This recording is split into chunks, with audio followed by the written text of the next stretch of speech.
जय श्री राम दोस्तों, नमस्कार। मैं मदन मोहन आपका स्वागत करता हूं। आप कभी बिहार आए और लोकल ट्रेन में नहीं बैठे तो ऐसा कैसे पॉसिबल है। तो आइए आज इस वीडियो में हम देखेंगे बिहार के बेगूसराय जिले से पटना जाएंगे हम लोग एक लोकल ट्रेन जिसे मेमू ट्रेन कहा जाता है यहाँ पे। उस मेमू ट्रेन के द्वारा हम लोग पटना पहुंचेंगे और इसके लिए हम लोग बछवाड़ा जंक्शन पहुंच चुके हैं। ये हमारा लोकल रेलवे स्टेशन है और यहाँ पे हम लोग पहुंच चुके हैं। सुबह के ये 5:30 बज रहे हैं। हल्की हल्की धूप निकली हुई है और ये देखिए मेमू ट्रेन आ गई है, टाइम पे चलती है। ये एक बहुत बड़ा परिवर्तन आया है मोदी गवर्नमेंट के आने के बाद, क्योंकि हर ट्रेन जो है वो लगभग टाइम पे, जबकि बिहार में एक बहुत बड़ी आश्चर्यजनक घटना है ये सभी के लिए कि टाइम बिहार में इन करे ट्रेन या बिहार में जो लोकल ट्रेन है वो टाइम से चले, एक आश्चर्यजनक बात थी। ठीक है, ट्रेन आ गई है, हम लोग बैठ के अंदर, टिकट हमने ले लिया है, आपको दिखाया था मैंने, और अंदर बैठ गए। और अंदर का जो भीड़ होता है, लोकल जो यहाँ पे लोग होते हैं जिनको ऑफिस या किसी काम से, कि डॉक्टर के यहाँ या अलग अलग कामों से उन्हें शहर जाना होता है और शाम तक वापस आना होता है, तो इस तरह के पैसेंजर आपको ज्यादा मिलेंगे। क्योंकि और या जिनके ट्रेन है, फ्लाइट है, खास करके वो लोग भी इस ट्रेन का यूज करते हैं। और इलेक्ट्रिक से चलने वाली ये ट्रेन है तो इसकी स्पीड वगैरह बहुत अच्छी है और कहते हैं कि टाइम पे काफी चलती है। तो आज देखेंगे कि क्या ये टाइम पे पहुंच पाती है। तो हम लोग बछवाड़ा से आगे निकल चुके हैं और जो अंदर में मैं आपको एक बहुत बड़ा परिवर्तन जो हुआ है इन दिनों वो मैं बताता हूं आपको कि जब फोन नहीं था, जब ये स्मार्टफोन का जमाना नहीं था या जो इस तरह के फोन हम लोग यूज नहीं करते थे लाइफ में, उस समय थोड़ा सा लोग जब ट्रेन में बैठते थे तो एक दूसरे से बातचीत करते थे, कहाँ जाए हो, क्या कर रहे हैं, किस काम से जा रहे हैं, कौन डॉक्टर के यहाँ जा रहे हैं, अरे वो डॉक्टर तो बहुत अच्छा है, वहां तो हमको ये हुआ था, वो मतलब इस तरह की बातें आपको बोगी के अंदर सुनने को मिलती थी। एक दूसरे का जो एक्सपीरियंस होता है कहना, साथ में यहाँ पे आप देखिएगा लोकल ट्रेन में चना जो उबाला हुआ होता है वो वाला चना, चाहे अकुराया हुआ चना और उसको अच्छे से नींबू, मिर्ची, प्याज, टमाटर मिला के मिक्स बनाया जाता है। और सुबह के नाश्ते में बहुत लोग अपने लाइफ में जो उबाला हुआ चना है उसे हम लोग यूज करते हैं, या फुलाया हुआ जिसे कहते हैं, या अकुराया हुआ बोलते हैं। तो ये सब चना हम यूज करते हैं। तो नॉर्मल ट्रेन में ये सब नाश्ता हो जाता है। अगर आपको खिड़की साइड का मिल गया हो सीट, विंडो सीट ट्रेन के अंदर, तो ये तो भाई बहुत खतरनाक बात है। तो अच्छी बात है, मतलब इसलिए कि आपको नजारे देखने को मिलता है ना। तो अभी ट्रेन में थोड़ी भीड़ कम थी सुबह सुबह, तो हमें विंडो सीट भी मिल गया है। और ये आप जब वहां से निकलेंगे तो सोनपुर के आसपास का ये पुल जो आप देख रहे हैं, ये गंगा के ऊपर बना हुआ है। कई सारी नदी है बिहार में, 7-8 नदियां हैं, आप सब जानते हैं। तो लोकल ट्रेन में चलने का एक मजा है कि जो लोकल जो सीजनेबल फल होते हैं, फ्रूट्स होते हैं या वेजिटेबल्स होते हैं, वो भी आपको प्लेटफॉर्म के इर्द गिर्द मिल जाएंगे। जैसे इस समय गर्मी ज्यादा पड़ रही है तो अभी खीरा, ककरी, तारबूज, ये सब का टाइम है। और आप देखिएगा कि अभी कुछ ही दूर हम लोग चलेंगे तो ये ककरी वाले, चाहे हाजीपुर अगर नजदीक है तो वहां जो केला होता है लोकल, वो हाजीपुर वाला केला बहुत फेमस है इधर बिहार में। तो इवन जब हम लोग स्टूडेंट लाइफ में पटना में पढ़ते थे, पटना कॉलेज के आसपास, पटना यूनिवर्सिटी में हम लोग पढ़ाई किए थे, तो वहां पे जो सुबह का नाश्ता होता है वो कई विद्यार्थियों का जो होता है वो सस्ता में केला हो जाता था, या फिर बुनिया और वो सेवई वाला जो होता था वो नाश्ता के लिए। और चाय तो है ही, कटिंग चाय, हाफ चाय यहाँ बहुत फेमस है पटना के अंदर। तो ये देखिए ककरी मिलना शुरू हो गया है और खिड़की से आप आसानी से जो है वो ककरी खा सकते हैं। बहुत जबरदस्त फ्रूट है ये, खास करके गर्मी में। वाटर लेवल बॉडी का कमता है, स्वेटिंग बहुत ज्यादा होती है, तो ये जो फ्रूट्स है वो पूरा वाटर से भरा लबालब है। आप आराम से इसको काला नमक के साथ, हल्का मिर्ची का अगर है तो छिड़क दीजिए मसाला के साथ और खाइए आराम से, मस्त एकदम। तो हर कोई इसे पसंद करता है और देखिएगा इसका छिट्टा भर तुरंत बिक जाएगा। तो ये अपना लोकल खेत से, यहाँ से जैसे आप आगे बढ़ते तो बाहर बख्तियारपुर उस साइड से पड़ता है, और इधर से जब आप आते हैं तो विद्यापति से जैसे ही आगे बढ़ते हैं तो ये रेलवे के आसपास जो खेत आप देखिएगा, खास करके उसमें ककरी, तारबूज, इस तरह की खेती होती है। आसानी से ट्रेन के द्वारा, लोकल ट्रेन के द्वारा शहरों तक पहुंचाया जाता है। इससे किसानों को भी फायदे होते हैं कि शहर तक आसानी से उनका डिलीवर हो जाता है, पैसे भी कमा लेते हैं। अब ट्रेन के अंदर अलग अलग क्रियाकलाप लोगों का होता है। अब जमाना बदल चुका, आधुनिक काल है। कोई मैगजीन पढ़ रहा है, कोई बुक पढ़ रहा है, और 90% लोग तो मोबाइल में व्यस्त है ना। स्मार्टफोन होने की वजह से ये एक बड़ा चेंजेस जो मैं बता रहा था लोकल ट्रेन के अंदर, कि अब बातचीत कम होती है। अब फोन के अंदर हर किसी की एक वर्चुअल दुनिया है। और लेडीज वगैरह है तो थोड़ी बहुत बातचीत कर लेती हैं, या फिर वो नेल पॉलिश वगैरह जो भी है वो अपना करती है। लेडीज थोड़ी बहुत बात कर लेती है, लेकिन ज्यादातर बच्चों और पुरुष कैटेगरी के लोगों को आप देखिएगा तो वो लोग फोन में बहुत ज्यादा व्यस्त, या तो न्यूज देख रहे हैं, या कोई मोटिवेशनल वीडियो देख रहा है, या गेम खेल रहा है। खास करके गेम का एक जो अलग ही कल्चर बच्चों के बीच में आ गया है, तो गेम भी खेल रहा है, या कोई गाना सुन रहा है कोई कान में। ये सब पहले कल्चर नहीं था, लेकिन जब से, क्योंकि हम विकास की तरफ जब आगे बढ़ेंगे तो इस तरह की चीजें तो होगी। तो लोग अपने आप के एक वर्चुअल दुनिया में पहुंच गए। एक ये जो सज्जन थे, अभी आपने देखा, ये काफी चिंतित थे और विंडो से बाहर देख रहे थे, है ना। इस तरह का भी आपको नजारा मिलेगा। कोई हॉस्पिटल जा रहा है, या किसी का कोई रिलेटिव हॉस्पिटल में है, कोई क्रिटिकल कंडीशन में है, उसे देखने जा रहा, तो हम उस चेहरे पे हजारों चेहरों पे हजारों बातें ऐसे देखने को मिलती है। और हर चेहरे के पीछे कहानी है भाई साहब। लोकल ट्रेन में अगर आप बैठ गए ना 2 घंटे 4 घंटे, तो अगर आप फेस रीडिंग करते हैं या थोड़ा सा एक्सप्रेशन रीड कर पाते हैं, आपको, अगर आप इमोशनल लोग हैं तो आपको यहाँ इतने दर्द मिलेंगे ना, इतने तरह के इमोशंस मिलेंगे आपको, कि आपकी लिखावट निखर जाएगी। आपके अंदर जो अपना अगर कोई दुख भी होगा ना, तो वो दुख भी कम पड़ जाएगा।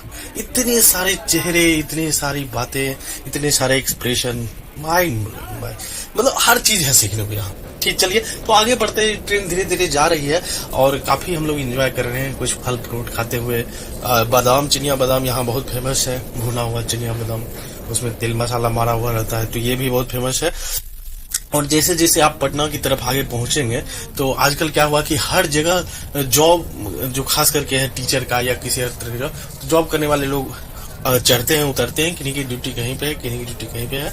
तो मोटा मोटी ट्रेन में जो है भीड़ कभी ज्यादा बढ़ जाता है, कभी कम हो जाता है। और इस तरह से हम पाटलिपुत्रा जंक्शन पहुंच गए। हमें जाना था पटना जंक्शन, पर हम पाटलिपुत्रा उतरे हैं, क्योंकि पाटलिपुत्रा जंक्शन इधर काफी फेमस हो गया है। कई सारे डिस्ट्रिक्ट से जो ट्रेन आती है, लोकल ट्रेन है, उसे बांट दिया गया है। अब सभी को पटना जंक्शन नहीं ले जाया जाता है, या ले जाया जाता तो उससे टाइम लगता है। उससे पहले अगर आपको पाटलिपुत्रा कॉलोनी के आसपास कोई काम है, ये चीजें, तो आप यहाँ उतर जाते हैं इस तरह से। तो हमें कुछ काम है, पाटलिपुत्रा जंक्शन से नजदीक ही एक हॉस्पिटल पड़ता है, वहां जाना है देखने के लिए। तो चलिए हम लोग यहाँ उतर गए हैं, और यहाँ पे टिकट चेकिंग चल रही थी दोस्तों।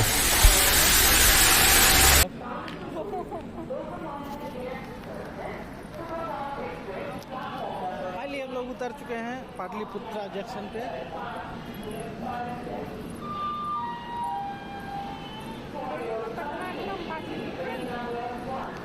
फाइनल करना है, चलो आगे चलते हैं।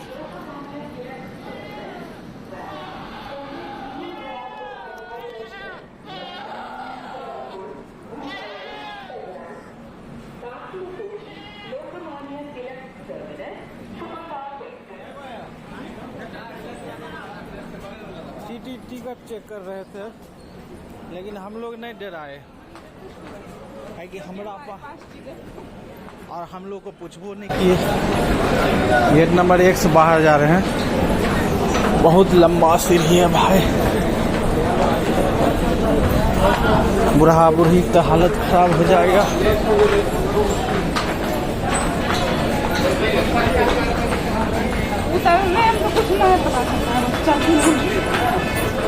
धूप इतना ज्यादा है कुछ अच्छा बैठा रही वहाँ भरेगा तो नहीं जाइए। हुआ ना, चलिए ना, चार दिन वहाँ बैठे हुए हैं, काम ये हटवाने के लिए हम गए थे ना, छोड़ के चले नहीं, गाड़ी हटवाने के लिए गए थे।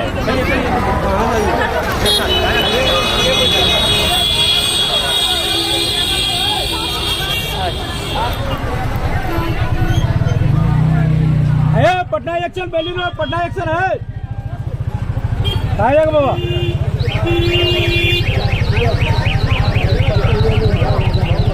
रायगढ़ पुल के ऊपर है जंक्शन है भैया। कहाँ जाएगा भाई? जंक्शन है वो, पटना जंक्शन है, बेली रोड।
मेरा नाम युवराज सिंह है। मैं क्लास 4 में पढ़ता हूँ डॉन बॉस्को पटना में। और टीम एक्सप्लोरर का 2 के हो गया, इसी खुशी में मामू हम लोग को पार्टी दे रहे हैं वनीला का। और हम लोग पहले ही समोसा खा चुके हैं। गुड, मजा आ रहा है। हाँ, अभी मैच किसका देख रहा था तुम? CSK versus KKR। कौन जीतेगा? CSK। सबको अपने दोस्तों को एक्सप्लोरर टीम एक्सप्लोरर का हाई कर दो। हाँ, ठीक से करो ना, डरता का है। स्कूल आ चुके हैं, वनीला है।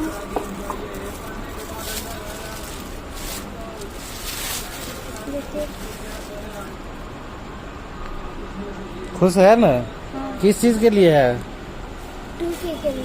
जोर से बोलो। 2K के लिए। किस चीज के 2K में हुआ है? सब्सक्राइबर का। किस चैनल के लिए? Team explorer. गुड।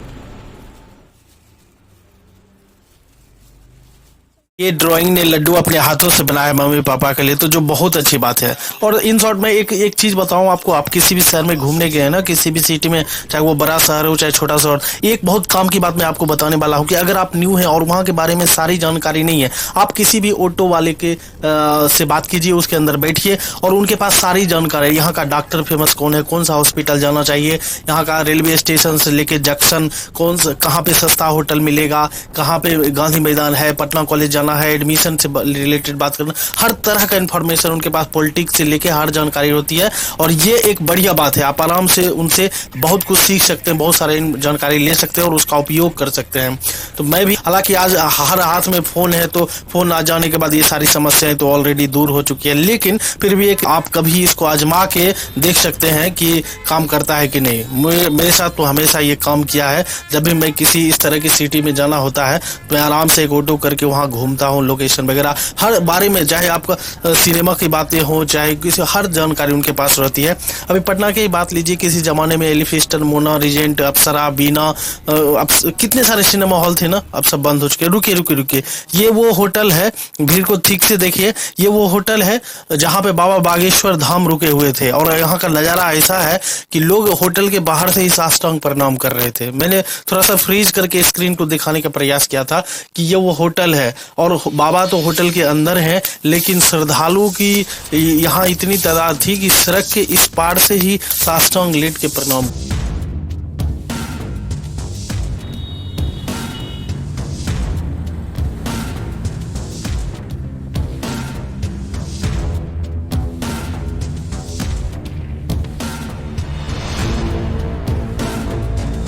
अच्छा दोस्तों, एक बात और बता दूं मैं कि जो जैसा मैंने बताया कि जो Mona, Elphinstone, Regent movie hall की बात पर, वो सिंगल स्क्रीन सारे थे, तो बंद है। लेकिन अभी भी जैसा मुझे पता है कि रीजेंट और मोना सिंगल स्क्रीन में चल रहे हैं। और इधर प्रकाश झा ने भी एक मॉल खोले हैं जिसमें मल्टी स्क्रीन वाली भी फैसिलिटी आ गई है। तो धीरे धीरे इंफ्रास्ट्रक्चर डेवलपमेंट हो रहा है पटना का भी। और ये गांधी मैदान के बगल से हम लोग अभी कुछ दिन पहले सुने थे कि जैसे कि जुहू बीच की तर्ज पे एक रोड डेवलप की गई है गंगा किनारे। उसी सड़क पे अभी हम कट लेके उस सड़क पे जाएंगे। 10 से 15 सेकंड के बाद आप उस रोड का नज़ारा देखिएगा। तो मैं वो बात कर रही थी कि सिंगल स्क्रीन का एक ज़माना था, एक क्रेज़ था जब मैं अपने स्टूडेंट लाइफ में यहाँ हुआ करता था। तो अशोक सिनेमा हॉल, अप्सरा, बीना और गांधी मैदान पे तो 3-3 सिनेमा हॉल थे, जैसे रीजेंट, मोना, एलिफिस्टन। कई बार तो हम लोग मोना रीजेंट में मूवी देखने जाते थे और एलिफिस्टन से निकलते थे, और एलिफिस्टन में मूवी देखने जाते थे तो हम लोग मोना के पीछे से ऐसे करके निकलते थे। तो एक गजब का उस समय क्रेज था सिंगल स्क्रीन का, लेकिन समय के साथ परिवर्तन होता है। और देखिए वो नज़ारा, सनसेट होने वाला है, अभी हुआ नहीं है, और यहाँ सनसेट देखने के लिए कई सारे फैमिली इस सड़क पे आते हैं। ऐसा मैंने कई जगह पढ़ा और सुना है कि जुहू बीच के तर्ज पे ये सड़क डेवलप की गई है। कभी यहाँ गंगा का पानी हुआ करता था, आज जल स्तर इतना कम हो गया है। बराबर आप ग्लोबल वार्मिंग और ये सब चीज़ें सुनते होंगे, जिसके कारण देखिए गंगा कितनी पीछे चली गई है अपने जगह से। ताकि ये सड़क जो जगह है बहुत वर्षों से खाली था, अब सरकार ने एक्वायर करके यहाँ पे जो देखिए सड़क बना दिया है। कभी यहाँ पानी हुआ करता था। मुझे भी थोड़ा सा ध्यान है कि चाहे आप इंजीनियरिंग कॉलेज या लॉ कॉलेज या पटना कॉलेज की बात कीजिए, पीएमसीएच कॉलेज, ये सब के पीछे जो किनारे एक बाउंड्री वाल होता था और विद्यार्थी लोग खास करके स्टूडेंट लाइफ में अपने बुक वगैरह लेके या दोस्तों के साथ उस दीवार पे बैठ के हम लोग गंगा के पानी समुद्र की लहरें की तरह जब ऊपर वो दीवार में टकराती थी, हम लोग शाम का वक्त तो अक्सर गंगा किनारे बिता करता था। हर किसी विद्यार्थी जो उस समय को देखे हैं ज़रूर याद होगा। आज देखिए गंगा का जल का स्तर नीचे चला गया, वो इतने पीछे चले गए हैं कि आज उसकी जगह पे ये सड़क पे आप चल रहे हैं, देख पा रहे हैं। तो ये एक समाज में जो बदलाव हो रहा, ग्लोबल वार्मिंग जो विश्व में ये बात हो रहा है, उसका एक जीता जागता उदाहरण है। और ये काफ़ी फेमस भुंजा बनाते हैं एकदम बिल्कुल देसी, गरम गरम निकाल के। तो इसका थोड़ा सा लुत्फ लेने के लिए हम यहाँ पे रुक गए हैं, तो उसको लेंगे।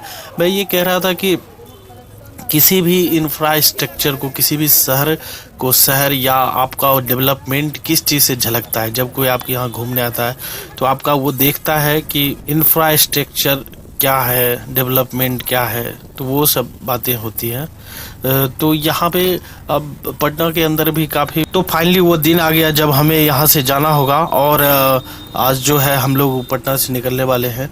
तो मैं आपको दिखाऊंगा यहाँ पे कि कैसे जो ये वो सड़क है, आप जानते होंगे चिड़ियाघर के आसपास का ये बहुत ही डेवलप ये रोड है। यहाँ पे कई सारे बड़े वरिष्ठ नेतागण का आवास है यहाँ पे इस सड़क के अंदर। तो सुरक्षा के दृष्टिकोण से भी ये सड़क काफ़ी महत्वपूर्ण है। और इसके आसपास जो आप पेड़ पौधे देख रहे हैं, ये भी आपको कहीं ना कहीं परिचय दे रहे होंगे कि काफ़ी वीआईपी ये रोड है। ये बोर्डिंग रोड जाने वाली ये बेली रोड है, मेन बेली रोड है। और हम लोग अभी पाटलिपुत्रा जंक्शन के लिए आगे निकल चुके हैं।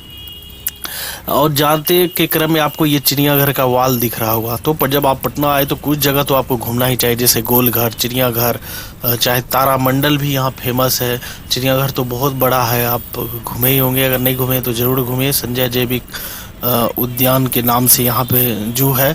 बच्चे को खास करके बहुत सारी चीज़ें यहाँ आकर्षित करती हैं। मैं भी अपने बचपन में यहाँ पे जब देखा था तो मेरे लिए लाइफ में वो बहुत बड़ी चीज़ थी, हाथी, टाइगर, स्नेक्स वगैरह।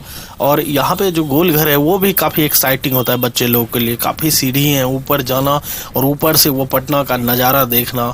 अब तो वो ठीक गोल घर के बगल में वो जो जुहू बीच वाली रोड है वो नज़ारा दिखता है, तो काफ़ी आपको अच्छा लगेगा गोल घर के ऊपर जाके। और ठीक उसके बगल में बिस्कुमान बहुत बड़ी बिल्डिंग है। तो ये सब कुछ आपको गांधी मैदान, अगर आप वहाँ तक पहुँच गए तो गांधी मैदान तो घूमिए ही घूमिए। गांधी मैदान में बैठ के भुंजे झाल मुढ़ी खाइए, कितना मस्त नज़ारा होता है। और तारामंडल है एक बहुत, अगर आपको थोड़ा सा भी इंटरेस्ट है स्टार वगैरह की लाइफ में तो आप ज़रूर उसको ज्वाइन कीजिए। नहीं भी है तभी एक बार देखिए, म्यूज़ियम है, तो बहुत चीज़ें हैं जो आपको देखने हैं। और जब आप देख के जाएंगे तभी तो आप गाँव में बच्चों को या समाज को बता पाएंगे आपने ये देखा वो देखा। काफ़ी चीज़ें देखने के लिए पटना के अंदर भी ये बहुत पूरी तरह से बदल रहा है। अभी ये मैं नहीं कहूँगा कि पूरा डेवलप हो गया है, बट उस प्रयास में है कि आगे बढ़ रहा है। रफ्तार जो विकास का है वो धीरे धीरे हमारे शहर को भी छू रहा है। अब पटना से अपने बेगूसराय के लिए निकलेंगे और हम लोग पाटलिपुत्रा जंक्शन पहुँच गए हैं। और देखिए मोदी जी का एक अभियान है, हर जंक्शन के बाहर तिरंगा, भारत माता की जय। तो ये नज़ारा देखिए, थोड़ा सा यहाँ पे गर्मी बहुत ज़्यादा है और जहाँ टिकट कटता है वहाँ पे पंखा बड़े बड़े लगे होते हैं ना, उसकी हवा में ये बेचारे लोग जो सो रहे हैं, आनंद ले रहे हैं। सबके लिए ज़रूरी है, गर्मी काफ़ी ज़्यादा बढ़ गई है तो वो आराम से सो रहे हैं। हम लोग जंक्शन पहुँचेंगे, यहाँ पे टिकट लेंगे और चलेंगे हम अपने बेगूसराय के लिए, बछवाड़ा के लिए। और मैं आपको एक चीज़ बताऊँ, जब आप इस लोकल ट्रेन में घूम रहे होंगे या आप अपने शहर, अपने ज़िले से राजधानी, राजधानी से जिला, इस तरह से आपने एक नज़ारा बहुत कॉमन देखा होगा। वो मैं बताऊँ आपको कि जब ट्रेन, जैसे ट्रेन लगती है आधे घंटे पहले, 1 घंटे पहले, कई बार तो 20-30 मिनट पहले तो आ ही जाती है ट्रेन, है ना, जंक्शन पे, या 10 मिनट पहले, 5 मिनट पहले चलिए आ जाती है ना। तो वो टाइम होता है कि हम अपने जाके अपनी जगह पे बैठ जाएं आराम से, है ना, सीट पे बैठ जाएं आराम से। पानी वानी लेना है या कुछ नाश्ते पानी को लेना, लेके बैठ जाएं, है ना। लेकिन यहाँ पे एक कॉमन नज़ारा ये होता है कि भाई सबसे पहले तो सीट पे बैठो, या तो गमछा बिछा दो या झोला रख दो या जो भी है अपना जगह किसी तरह से छेक लो। और छेकने के बाद वहाँ बैठो मत, वो नीचे उतर के प्लेटफॉर्म पे वो जो कॉलर उठा के घूमने का जो नज़ारा होता है, चाहे बुक लेना नहीं है लेकिन बुक देख रहे हैं स्टॉल पे, पानी पीना नहीं लेकिन पानी के स्टॉल पे खड़े हैं, या मान लेते हैं कुछ लोगों को ज़रूरत भी होती होगी पानी या नाश्ते खरीदने के लिए, तो कुछ लोग की होती होगी। लेकिन एक नज़ारा होगा कि जब तक ट्रेन खुलेगी नहीं तब तक वो लोग घूमते होंगे। मैं आपको थोड़ा सा उदाहरण दिखाऊंगा अभी आपको कि कैसे जब ट्रेन खुलती है ना, जब व्हिसिल देती है तब लोग दौड़ते हैं कि अरे ट्रेन खुल गए, लेकिन वो ट्रेन खुलने से पहले नहीं आएंगे ट्रेन के अंदर, बौखते रहेंगे प्लेटफॉर्म पे, चाहे मैगजीन के चक्कर में चाहे किसी और के चक्कर में बौखते रहेंगे, लेकिन ट्रेन के अंदर नहीं आएंगे। तो कई सारी घटनाएं हो जाती है, खास करके जब आप चलती ट्रेन में बैठते हैं भागम भागी में, किसी का हाथ फिसल गया, किसी का पैर फिसल गया, और बहुत सारी घटनाएं आप जानते होंगे, पेपर ऊपर में पढ़ते होंगे। ट्रेन हमारी खुल चुकी है, मैं आपको वो नज़ारा दिखाने का प्रयास कर रहा हूँ। देखिए जो मैं बात कर रहा था, अभी ट्रेन खुली तब ये लोग दौड़ रहे हैं, लड़की भी है। बताइए, ट्रेन चल रही है और ये इलेक्ट्रिक ट्रेन है, स्पीड बहुत जल्दी पकड़ती है, इसके बावजूद ये लोग देखिए चलती ट्रेन में, मैं कैमरा नहीं ज़्यादा मूव कर पा रहा हूँ, पर मैंने आपको एक उदाहरण दिखाने का प्रयास किया। आप भी अपने आसपास जरूर इस तरह की चीज़ देखें कि ट्रेन जब खुल रही है ना तब हम भाग रहे हैं चढ़ने के लिए, दौड़ रहे हैं, और ऐसे में बड़ी घटनाएं हो जाती है। मैं चाहूँगा कि अगर आप ये वीडियो देख रहे हैं या ऐसे भी अगर आप इस बात को समझते हैं कि ऐसा नहीं करना चाहिए, अवॉइड करना चाहिए, अगर टाइम पे ट्रेन खड़ी है तो हम अपनी सीट पे जाके बैठ जाएं, है ना, टाइम से अब बैठ जाए ताकि बड़ी घटना को हम टाल सके, तो एक बड़ी बात होगी। दोस्तों, ये एक कॉमन मिस्टेक होता है जो हम सब करते हैं, और ये मैंने आपको दिखाने का प्रयास किया, बताने का प्रयास किया। अगर आपको लगे तो इसे ज़रूर आगे बढ़ाइएगा, लोगों से इस चर्चा जरूर करिएगा इस चीज़ का। और जैसे ही हम लोग पटना से धीरे धीरे निकलते हैं, पाटलिपुत्रा से या पटना से किसी भी जंक्शन से, तो उसके जो आसपास का क्षेत्र होता है वो भी धीरे धीरे शहरीकरण के दौर में होता है। जब हम बड़े सिटी से, बड़े शहर से ट्रेन से या अपनी गाड़ी से निकलते हैं तो ये चीज़ को गौर कर पाइएगा कि उसके आसपास का एरिया भी धीरे धीरे शहरीकरण की तर्ज पे डेवलप होते रहता है।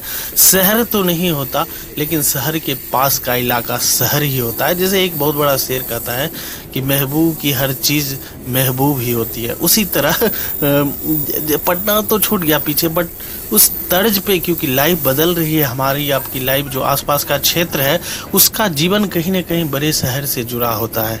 चाहे वो किसान हो, चाहे पशुपालक हो, चाहे हर तरह से कहीं ना कहीं हम बड़े शहरों पे डिपेंडेंट होते हैं, स्वास्थ्य को लेके, शिक्षा को लेके। तो उसके आसपास के क्षेत्र में भी जो डेवलपमेंट होता है वो भी एक शहरीकरण का दौर होता है। हम देख सकते हैं कि आने वाले 20 साल बाद, 25 साल बाद, 30 साल बाद जो आज पटना की हालत है वो उसके आसपास के क्षेत्र का हो जाएगा, और पटना एक बहुत बड़ी सिटी में डेवलप हो जाएगी। तो ये तो हर सिटी की कहानी है, और गंगा के ऊपर से ये ट्रेन गुजर रही है। ये एक ऐसा नज़ारा होता था जो बचपन से लेके आज तक हमेशा हमें रोमांच का वो अनुभूति देता है कि कभी हम लोग गांधी सेतु से आते थे बचपन में, कभी बस से आना होता था। आज तो हम ट्रेन में हैं, लेकिन कभी बस से आना होता था। तो बस गांधी सेतु से जब आती थी तो गांधी सेतु के ठीक नीचे वो केला का बागान, हाजीपुर के आसपास इतना दूर दूर तक जिधर भी नज़र आप जाएगा वो केले का वो खेती, वो केला ही केला नज़र आता था। और अगर आप इधर से पटना की तरफ जा रहे हैं हाजीपुर से, तो पासवान चौक के आसपास से केला वो बिकना शुरू हो जाता था, भाई केला, हाजीपुर वाला केला। और अगर आप पटना से इधर आ रहे हैं बेगूसराय की तरफ या मुजफ्फरपुर की तरफ, समस्तीपुर की तरफ या हाजीपुर की तरफ, तो वहाँ गाय घाट के आसपास केला ऐसा सेल होता था, हाजीपुर वाला केला। और सस्ते दरों में केला लोग अपने परिवारजनों के लिए, बच्चे बुतरू के लिए लेके जाते थे। वो नज़ारा भी है। और क्योंकि आप ट्रेन से जा रहे हैं तो यहाँ ट्रेन के अंदर ही कोई बेचने वाला आएगा, बाहर तो नहीं आएगा, लेकिन एक नज़ारा है कि आप विंडो से या उस गेट पे जब आप खड़े होकर बाहर नज़ारा देखेंगे, क्योंकि शाम का समय है, सनसेट होने वाला है, तो गंगा के पानी के ऊपर जो परछाई बन रहा है सूरज भगवान की, वो बहुत बेजोर नज़ारा होता है यहाँ का, है ना। तो ये दृश्य जो होता है, ये गंगा जब तक क्रॉस ना कर जाए तो ट्रेन में हर किसी के उत्सुकता खिड़की के बाहर होती है, हर कोई झांकने का प्रयास करता है। और ये जो बचपना है ना, ये जीवंत रहना चाहिए जीवन के अंत तक, क्योंकि चाहे किसी भी उम्र के लोग हों, उनको देखिएगा कि जब ये सीन आएगा तो खिड़की से बाहर जरूर देखेंगे। ऐसा करते हुए हम लोग गंगा क्रॉस कर चुके हैं और ट्रेन जो है धीरे धीरे अपनी रफ्तार में, हम लोग लगभग रात्रि के 8-9 बजे के आसपास वहाँ पहुँचेंगे। 2-3 घंटे का रनिंग होता है, टाइम से चलती है तो 7:30-8 बजे ये ट्रेन पहुँच जाती है बछवाड़ा जंक्शन। आगे बरौनी तक जाती है ये ट्रेन। तो लोकल जो भी लोग होते हैं जिनका स्टॉपेज आ रहा है, उतर रहे हैं, चल रहा है, ये नज़ारा होता है। और शाम का समय है, धीरे धीरे अंधेरा होने वाला है, तो हर कोई चाहता है कि एक टाइम पे अपना घर पहुंच जाए और वो ट्रेन में बैठना और दिन भर जो आपका सफ़र पीछे छूटा है वो उसकी थकान और उसकी यादें, आंखों में हल्की हल्की नींदें। तो ये एक ऐसा माहौल होता है ट्रेन का कि बहुत ज़्यादा लोग बात नहीं करना चाहते हैं, मगन रहते हैं अपने, या थके रहते हैं, उसका आनंद कहिए, या शाम हो गया है तो मन धीरे धीरे शांति की तरफ वो जो अग्रसर होता है। जैसा कि जीवन में भी हम सीखते हैं कि जीवन जब अपने अंतिम पड़ाव पे होता है तो हमें हर चीज़ से अच्छी शांति अच्छी लगती है। उसी तरह जब आप लौटते हैं बड़े शहर से छोटे शहर की ओर, तो आप चाहते हैं कि बिल्कुल शांत, वो जो शांति है हमारे गांव में, वो घर में, वो सुकून को फील करना। और ट्रेन अपनी रफ्तार से जा रही है। जब आप इस क्रम में चलेंगे ना, एक और मैं बात आपको ऐड कर दूं कि जब आप इधर इस रूट से चलेंगे, हाजीपुर वाले रूट से, हाजीपुर समस्तीपुर वाले रूट से बेगूसराय के लिए, तो 2 रूट है आप जानते हैं। एक तो वो वाला एरिया है फतुहा होते हुए, बाढ़ बख्तियारपुर होते हुए, हथिदा, मोकामा, ये सब होते हुए बरौनी, और बरौनी से फिर आगे बरौनी से 2 रूट होती है, एक बेगूसराय जाती है और एक बछवाड़ा होते हुए दरभंगा की तरफ जाती है। तो ये इस रूट में जब आप आएंगे हाजीपुर वाले रूट में पटना से, तो एक बहुत महत्वपूर्ण रेलवे स्टेशन मिलेगा आपको जो कि विद्यापति कहलाता है। और विद्यापति धाम इधर कुछ वर्षों में बहुत ज़्यादा डेवलपमेंट वहाँ पे हुआ है। कहते हैं वहाँ पे विद्यापति एक कवि हुआ करते थे और कहते हैं कि लास्ट टाइम में भगवान शंकर उनकी सेवा में स्वयं आए थे। तो उनकी रचनाएं आज भी हम लोग कई किताबों में पढ़ते हैं। आपने नहीं पढ़ा है तो ज़रूर गूगल करके पढ़िए। विद्यापति की रचनाएं भक्ति के, वो भक्ति रस के कवि थे और उनका एक साथ पूजा यहाँ पे हो जाता है, भक्त और भगवान का। यानी एक तरफ महादेव की पूजा है और ठीक उनके सामने उगना का भी एक प्रतिमा बना हुआ है पत्थर काला रंग का, जिनकी पूजा यहाँ पे की जाती है एक साथ। तो पहले तो ये छोटा सा स्टेशन था, लेकिन धीरे धीरे श्रद्धालुओं की भीड़ इतनी बढ़ती चली गई यहाँ पे कि इसे धाम के रूप में बढ़ाया गया है यहाँ पे। अब इस जंक्शन का भी नाम विद्यापति धाम हो गया है। और यहाँ पे सावन मास में तो इतनी बड़ी संख्या में यहाँ पे मेला लगता है कि क्या बताऊँ, बहुत बड़ा स्तर पे ये मेला चला गया है। और भक्त और भगवान की यहाँ पे पूजा जो होती है वो महिमा या परंपरा है। आप कभी गूगल करके देखिए विद्यापति धाम के बारे में, तो काफ़ी फेमस ये जंक्शन का जो स्वरूप इंफ्रास्ट्रक्चर वो काफ़ी डेवलप किया गया है, क्योंकि हजारों श्रद्धालु एक ट्रेन से उतरते हैं फिर चढ़ते हैं और यहाँ ऐसा माहौल रहता है सावन मास में। और वैसे भी अगर आप शनिवार, रविवार और सोमवार को कभी भी विद्यापति आना होगा तो यहाँ पे भीड़ रहती ही रहती है। और ये कनेक्टेड है दोनों तरफ से, तो यहाँ पे श्रद्धालुओं के रेल से आने की संख्या ज़्यादा है। तो रेल से ही श्रद्धालु ज़्यादातर आते हैं, सड़क मार्ग से भी आते हैं, सड़क से भी कनेक्टेड ये धाम है। लेकिन सड़क मार्ग के कंपैरिजन जो दूर से आने वाले लोग हैं वो ट्रेन को प्रीफर करते हैं। और इस तरह से इसका डेवलपमेंट भी इस तरह से किया गया है कि ठीक रेलवे जंक्शन के बगल में ये मंदिर पड़ता है, ये मंदिर परिसर का क्षेत्र है, तो काफ़ी अच्छे से डेवलप किया गया। ये एक महत्वपूर्ण बात इस रूट की है जो मैं सोचा कि बताना अनिवार्य है। रात्रि होने वाली है क्योंकि 7:30 बज गया। हम लोग 10-15 मिनट यहाँ से 10-15 मिनट लगता है अपने जंक्शन पहुँचने के लिए। तो ये 10-15 मिनट का सफ़र है।